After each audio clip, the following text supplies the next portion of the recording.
Healing వాస్తులకి స్వాగతం మిత్రులారా. ఈ రోజున ఇల్లు కట్టుకునే మన అందరం చాలా కన్ఫ్యూజన్స్లో ఉంటున్నాం అన్నమాట. కానీ ఇల్లు అనేది ఒక శక్తి తత్వాన్ని కలిగి ఉంటుంది.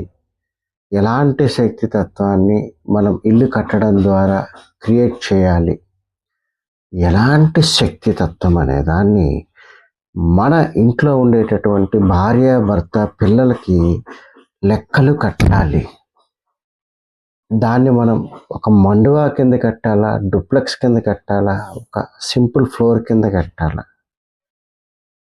దాని యొక్క ఫంక్షనాలిటీ అంటే అది ఒక సింగిల్ బెడ్రూమ్ కట్టుకోవాలా, డబుల్ బెడ్రూమ్ కట్టుకోవాలా, ట్రిపుల్ బెడ్రూమ్ కట్టుకోవాలా, ఇత్యాది అన్ని విషయాలను కేవలం మనం స్థాపత్యవేద గృహవాస్తు కోర్సులో 15,000కు మాత్రమే నేర్పిస్తున్నామండి. దయచేసి నేర్చుకోండి, మీ డిజైన్ మీరు గీసుకోండి.